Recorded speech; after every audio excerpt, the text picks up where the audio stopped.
భద్రాద్రి కొత్తగూడెం జిల్లా బోర్గంపాడు మండలం నకిరీపేట అటవీ రేంజ్లో విషాదం చోటు చేసుకుంది. నిన్న రాత్రి సుమారు 10 గంటల సమయంలో అటవీ శాఖ అధికారులు అటవీ ప్రాంతంలో వన్యప్రాణులను వేటాడటానికి విద్యుత్ తీగలు అమర్చారని పక్కా సమాచారంతో 6 సిబ్బంది అటవీ ప్రాంతంలోకి వెళ్ళటం జరిగింది. అయితే అనుకోకుండా నవీన్ అనే ఫారెస్ట్ బీట్ ఆఫీసర్ అంటే 6 వెళ్ళారు. ఒక అడుగు ముందుకు వేసి నడుస్తున్నటువంటి సమయంలో ఒక్కసారిగా ఏదైతే వేటగాళ్ళు అమర్చినటువంటి విద్యుత్ తీగలు అతని కాలికి తగిలాయి. చిమ్మ చీకట్లు, కనీసం ఎలాంటి ప్రికాషన్స్ కూడా తీసుకోకపోవడంతో చుట్టూ అటవీ ప్రాంతం ఏం జరిగిందో తెలియలేదు. పెద్దగా కేకలు వేస్తూ ఒక్కసారి స్పృహగోలిపై అక్కడ కుప్పగూలినటువంటి పరిస్థితి. చుట్టూ దూరంగా ఉన్నటువంటి సిబ్బందికి ఏం జరిగిందో అర్థం కాక పరుగున దగ్గరకు వచ్చారు. అప్పటికే ఆయన స్పృహగోలిపోయాయి, కింద పడిపోయి ఉన్నాడు.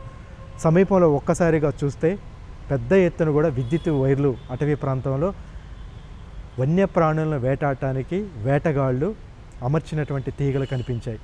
కానీ అప్పటికే హుటాహుటిన ఆసుపత్రికి తరలించేలోపే ఫారెస్ట్ బీట్ ఆఫీసర్ నవీను మృతి చెందాడు. ఈ ఘటనతో ఒక్కసారిగా జిల్లాలో ఫారెస్టు అధికారులు సిబ్బందిలో ఒక భయాందోళన అయితే నెలకొంది. ఎందుకంటే ఉమ్మడి ఖమ్మం జిల్లాలో, ఉమ్మడి రాష్ట్రంలోనే ఉమ్మడి ఖమ్మం జిల్లా అటవీ ప్రాంతం ఎక్కువగా. ఇప్పుడు ఖమ్మం జిల్లా భద్రాద్రి కొత్తగూడెం జిల్లాలుగా విడిపోయినప్పటికీ అటవీ ప్రాంతం చాలా ఎక్కువగా ఉంటుంది. ఇట్లాంటి ఘటనలు అటవీ జంతువుల్ని వేటాడటానికి వేటగాళ్ళు ఇంతకుముందు బాణాలు లేకపోతే ఏదైనా ఆయుధాలతో వేటాడేవాళ్ళు. ఇప్పుడు రహస్యంగా రాత్రి సమయాలలో 2, 3, 4 ఒక ముఠాగా ఏర్పడి వేటగాళ్ళు విద్యుత్ తీగల్ని అమరుస్తున్నారు.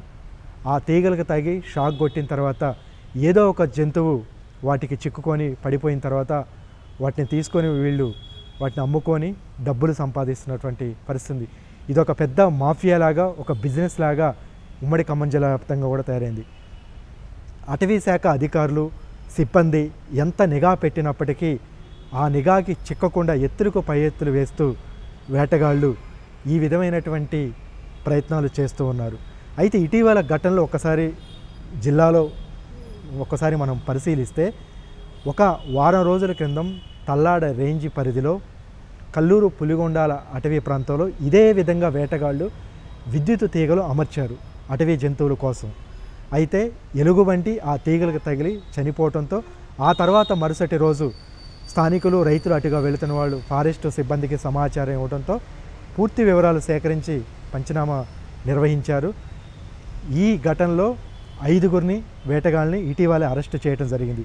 ఈ విధంగా ములకలపల్లి రేంజ్ పరిధిలో అటవీ జంతువులను వేటాడటానికి ఇదే రకమైనటువంటి విద్యుత్ తీగలు అమర్చారు.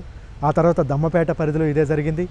కరకగూడెం అటవీ ప్రాంతంలో 3 రోజుల క్రితం విద్యుత్ తీగలు అమర్చడంతో 2 ఎద్దులు చనిపోవటం జరిగిందంటే అంటే ఇప్పటి వరకు ఏదో ఒక జంతువు విద్యుత్ తీగలు తగిలి షాక్కు గురై చనిపోవటం జరుగుతుంది. కానీ ఇప్పుడు మొదటిసారిగా ఫారెస్ట్ బీట్ ఆఫీసర్ చనిపోవటంతో ఫారెస్ట్ సిబ్బంది అధికారుల్లో ఒక అభద్రతాభావం, భయాందోళన అయితే నెలకొంది.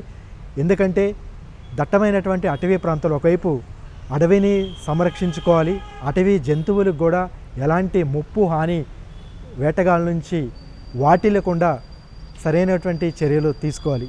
ఈ తీసుకునేటువంటి క్రమంలోనే రాత్రి సమయాలలో వేటగాళ్ళు ఈ విధమైనటువంటి దుశ్చర్యలకు పాల్పడుతున్నారు. ఏకంగా ఒక ఫారెస్ట్ బీట్ ఆఫీసర్ నవీన్ 31 సంవత్సరాల వయసు అతని మృతి చెందడంతో జిల్లాలో ఉన్నటువంటి ఫారెస్ట్ సిబ్బంది తీవ్ర విషాదంలో మునిగిపోయారు. అతనికి భద్రాచలం ప్రభుత్వ ఆసుపత్రికి తరలించారు. పోస్టుమార్టం కూడా పూర్తయింది. అంత్యక్రియలు కూడా ఆయన స్వగ్రామంలో చేయటం జరిగింది. జిల్లా అధికారులు, సిబ్బంది ఆయనకి ఘన నివాళులు అర్పించారు. అయితే ఫారెస్ట్ బీట్ ఆఫీసర్కి సంబంధించినటువంటి బంధువులు మాత్రం పై అధికారులు సరైనటువంటి ప్రికాషన్స్ తీసుకోకపోవటం వల్లే నవీను మృతి చెందాడని వాళ్ళ బంధువులు ఆరోపిస్తున్నారు. మరోవైపు ఫారెస్ట్ డిఎఫ్ఓ జిల్లా ఫారెస్ట్ అధికారి కూడా దీని మీద స్పందించడం జరిగింది. ఏదైతే అటవీ ప్రాంతంలో విద్యుత్ కనెక్షన్లో వైర్లు ఇస్తున్నారో ఇది మాకు తెలియకుండానే ఎలక్ట్రిసిటీ డిపార్ట్మెంటు తరచుగా ఈ విధంగా చేయటం వల్ల తమ పరిధిలోది కాకపోవటం వల్ల ఇలాంటి ఘటనలు చోటు చేసుకుంటున్నాయనేది ఆయన కూడా చెప్పడం జరిగింది. ఏదేమైనప్పటికీ దీని మీద పోలీసులకు కూడా ఫిర్యాదు చేయడం జరిగింది. ఎవరు ఆ వేటగాళ్ళు, ఎవరు విద్యుత్ తీగలు అమర్చారు, ఈయన మృతికి కారణం ఎవరు అనే కోణంలో పూర్తి స్థాయిలో పోలీసులు అయితే దర్యాప్తు చేస్తున్నటువంటి పరిస్థితి ఉంది. ఇకనైనా ఈ వేటగాళ్ళు చేస్తున్నటువంటి విద్యుత్ తీగలు అమర్చి చేస్తున్నటువంటి ఈ ఘటనలకు ఇకపై జరగకుండా, పునరావృతం కాకుండా పటిష్టమైనటువంటి చర్యలు తీసుకోవాలని జిల్లా ప్రజలు కోరుతున్నారు. ఇటు ఫారెస్టు సిబ్బంది కూడా భయంగా విధులు నిర్వహించాల్సి వస్తుంది.